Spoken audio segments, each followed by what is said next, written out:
Hi everybody, it's me again.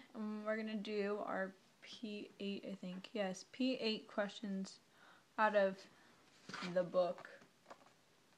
And let's start. Let's get started. Okay, so I'm only gonna answer a few of these because I tend to talk a lot. So one, there's talking about the whole Hell.com steal from, or the Surface steal from Hell.com, and it was republished, and why was this important? What was the significance of this? I think that the Matez crew, the duo, or I guess there's more than two, did this as a very outward statement on the whole stupidity behind locking the site. I said they stole us because they're complete badasses, and then I gave an actual reason, and I said they stole it because they could, first of all, and secondly, to comment on the whole copyright/ownership thing.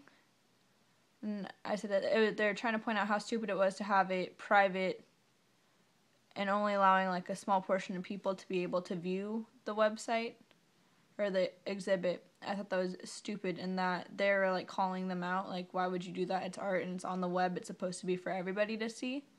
Because if everybody can't see it, because the point of art in this situation is to get a reaction out of people or have people look at stuff in a different light, change perspective type of thing. And if you're only going to let a few people do that, then why let it happen at all? Open it up to the whole public, which is why I think that they stole it and made it public. I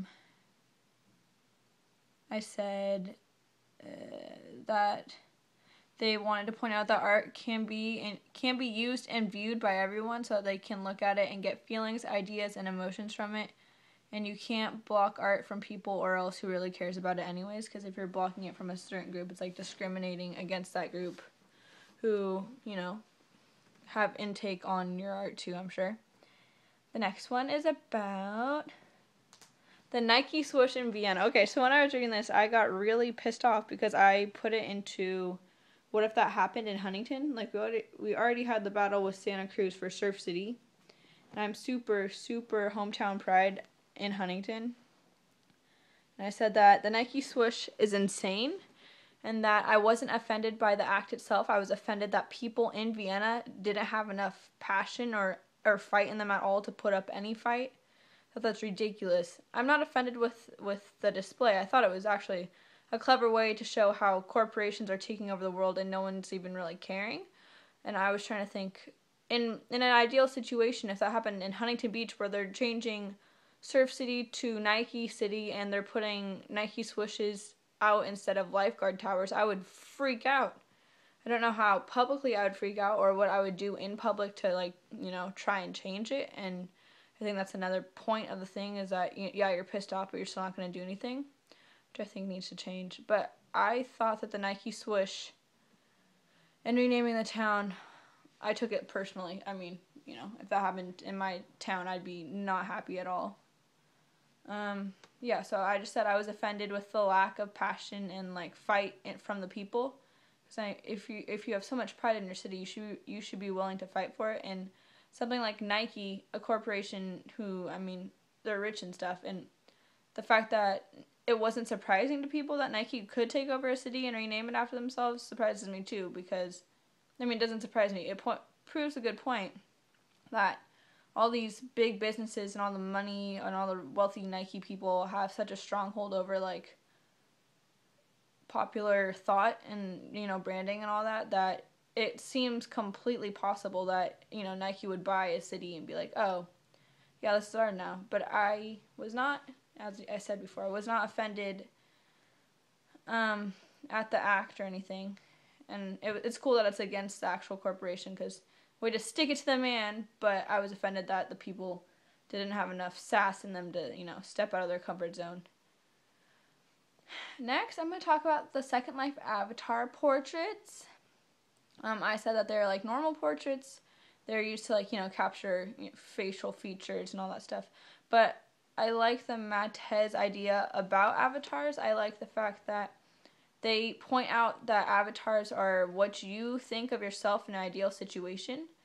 I think that that's really cool that people can use avatars to, get away from like the daily constraints, like, oh, I have to be this way, and be like how they actually want to be. And so I think it's a really good outlet for people to have.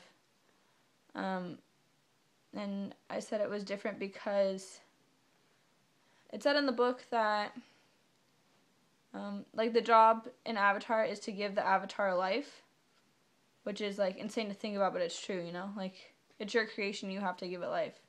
And I thought that that was pretty cool too, like you have a social life now and you can use it any way you want. Okay, so I'm just going to wrap it up here with what the art is about. I think the art basically is about sticking it to the man, partially, and about how you can't censor art. It's not supposed to be censored. It's there so that you can get out your opinion, so that you can tweak stuff, so you can show people a different light on a different piece of art, so that you can change it around the way they think about something, to give ideas, to instill feelings and emotions. And Matez art, I think, that's what it's about. It's about, getting a kick out of people, seeing a reaction and seeing a genuine reaction, and that causes them to actually take a step back and go, oh, I didn't even notice that before, and that is totally true, and that's insane how people react to it. So yeah, I'm a fan. Like I said before, I'm a fan of the book. It sounds boring as I thought it was going to be, and I will see you all in class on Tuesday. Have a good night.